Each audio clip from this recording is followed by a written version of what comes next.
Hello, one and all. Here at KBC, we're continuing our studies using The Good Book by Darren Spoo as our devotional. And today's title is Inferiority and Obedience, looking at the life of Jeremiah, focusing in on chapter 1 of Jeremiah. So, who was Jeremiah? Well, he was an Old Testament prophet who, at a very young age, was given a really difficult task by God.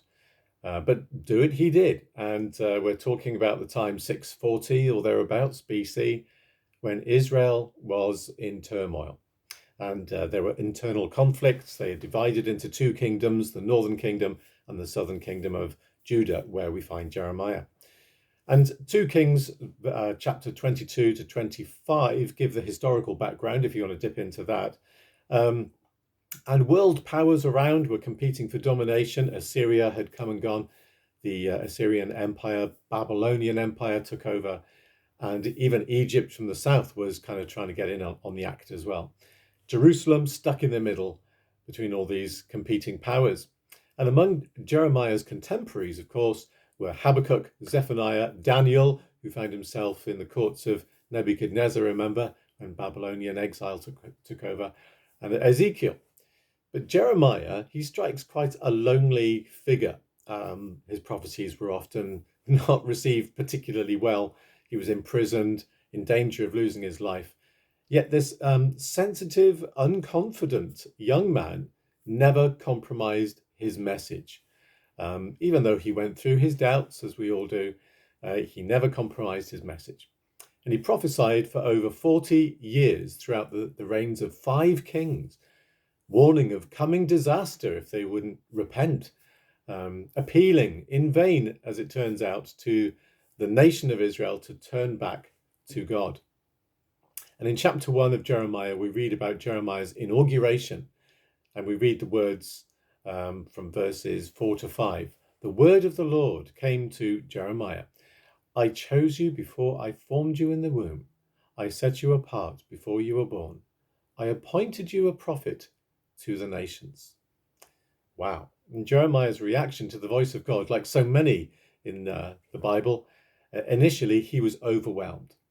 We read a similar response, don't we? When we read about Abraham, Moses, Mary. Well, Jeremiah attempted to kind of do the same, excuse himself from this service and saying, look, I'm too young. I don't have experience. I'm only a youth. And Jeremiah offers a vital lesson to all of us who feel kind of unqualified to serve God. And the lesson is this: we are unqualified to serve God, but thankfully that doesn't disqualify us from being used of God. He chooses us to do his work through.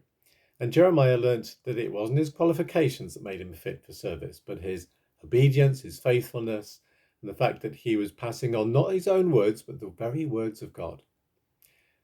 And Jeremiah was an ordinary individual, just like us, but he chose to follow what God said about him and about his purpose for his life, even though it was hard. And at the command of God, he was in constant conflict with politicians, priests, and other prophets of the day. On more than one occasion, Jeremiah was even in conflict with himself.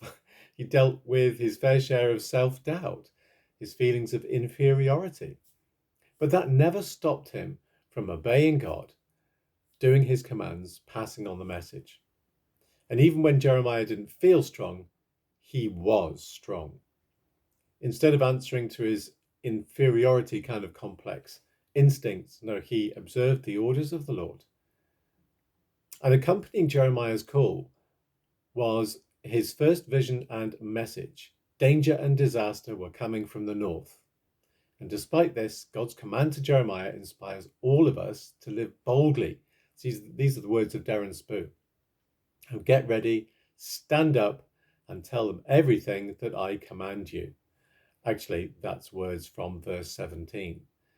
Do not be intimidated by them. That's what God says. Don't be intimidated. Do what I've asked you to do. Similar, isn't it, to the command to Moses when he was asked to go and confront Pharaoh. So in the end, Babylon conquered Judah in 586 BC, and the nation didn't remain intact, but Jeremiah's integrity did.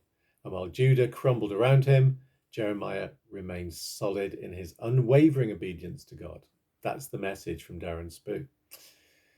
Despite all the negative things that Jeremiah was asked to prophesy, there's also a very strong streak of hope running through all his prophecies.